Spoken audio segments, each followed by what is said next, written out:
and welcome back to my channel Winglish. So friends, in this video we will see use of phrases. But uses के बारे में मालूम करने से पहले हम यह देखते हैं कि phrases होते क्या है. What is phrase? अगर हम सिंपल और आसान शब्दों में बताएं तो phrase is a small group of words that go together and make sense. और उसका functions क्या होता है? That functions as a single unit within a sentence. So clause की तरह phrases में subject और verb नहीं होते, but sometimes it often consists of a combination of words that work together to convey a specific meaning. तो वो specific meaning हमें बताने के लिए हम क्या करते हैं, phrases का use करते हैं. Phrases can be just a few words or a bit longer too. अब हम एग्जाम्पल के माध्यम से देखते हैं कि phrases आखिर होते क्या है, phrase आखिर होती क्या है. For example, the big red apple. So यह एक फ्रेज है. It is a phrase because it's a group of words that describes something, but it's not a complete sentence by itself. ये पूरा का पूरा सेंटेंस नहीं है, बट ये कुछ डिस्क्राइब कर रहा है. So phrases are like building blocks that help make sentences more interesting and informative, right. So अगर हम इसको सेंटेंस में लाते हैं, it will become more easy to understand when and where to use this phrase. The big red apple fell from the tree. Earlier it was only phrase, but when we use this phrase in sentence, the meaning of this sentence get fulfilled. और आसान शब्दों में देखना चाहते हैं कि बहुत सारे ऐसे phrases होते हैं जो कि हम डेली लाइफ में यूज़ करते हैं. जैसे कि अगर हमें डिफरेंट मीनिंग कन्वे करना हो और आइडियाज़ बताने हो, वेरियस कॉन्टेक्स्ट होते हैं, तो उन्हें बताने के लिए क्या करते हैं, हम फ्रेजेस का इस्तेमाल करते हैं. सो देखते हैं कॉमनली यूज्ड फ्रेजेस कौन से. आप यहाँ पर देख सकते हैं, once upon a time, in the nick of time, piece of cake, all's well that ends well, action speak louder than words, break a leg, keep your eyes peeled, better late than never, come easy go, let bygones be bygones, practice makes perfect. So these are just a few examples, and the English language is full of colorful phrases that add depth and meaning to our conversation. So let's see in phrases का meaning क्या है actual में. Mom arrived in the nick of time to pick me up from school. इस phrase का meaning क्या है? In the nick of time, it means just at the last moment, just before it's too late, और at the exact right moment she arrived. Alright, let's see another sentence. Eating vegetables is a piece of cake for him, he loves them. Cake, इस phrase का meaning क्या है? यानी कि refers to something that is very easy to do or accomplish.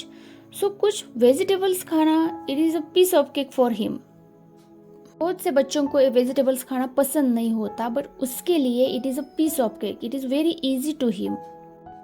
The sun came out and all's well that ends well with our people. So all's well that ends well इस phrase का मतलब है, even if there were difficulties or problems along the way, if the outcome is good, then everything is fine. He shared his toys, but actions speak louder than words. यानी इस phrase का meaning है actions speak louder than words का. What someone does is more important and shows their true intentions rather than what they say. Next sentence है, break a leg, Dad said before my dance recital. यानी break a leg इस phrase का मतलब है an expression of good luck or encouragement often said to performance before a show. यानी कि अगर हमारा परफॉर्मेंस कर रहा है तो उस समय एक एक्सप्रेशन के तरह यूज़ किया जाता है एनकरेजमेंट के लिए। अगर कोई परफॉर्मेंस करने वाला होता है तो उसे गुड लक दर्शाने के लिए हम यूज़ करते हैं। नेक्स्ट सेंटेंस है keep your eyes peeled for the ice cream truck. So इस सेंटेंस में कीप योर आईज पील्ड इस फ्रेज का मतलब है टू बी वॉचफुल और alert and observant about something. So उसको अलर्ट रहना चाहिए, यह दर्शाने के लिए हम इस फ्रेज का यूज करते हैं। We were late but better late than never to the party. So here better late than never इस फ्रेज का मतलब है कि it's better to do something late than not do it at all. So अगर आप किसी को बोलना हो तो आप इस फ्रेज का यूज कर सकते हैं, better late than never. Tense है easy come easy go he said after dropping his ice cream. यहाँ पर इजी कम इजी गो इस फ्रेज का मतलब है व्हेन समथिंग इज एक्वायर्ड और gained effortlessly it can also be lost easily. अगर हमें कुछ चीज़ें ऐसे ही मिल जाती है तो बहुत जल्दी हमसे छूट भी जाती है। सो इजी कम इजी गो।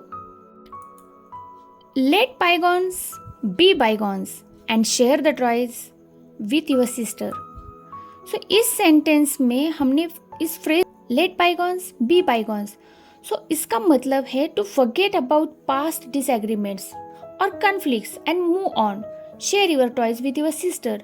सो अगर आपको भी ऐसा किसी को बोलना हो तो आप इस फ्रेज का यूज़ कर सकते हैं, let bygones be bygones. Practice makes perfect keep playing the piano.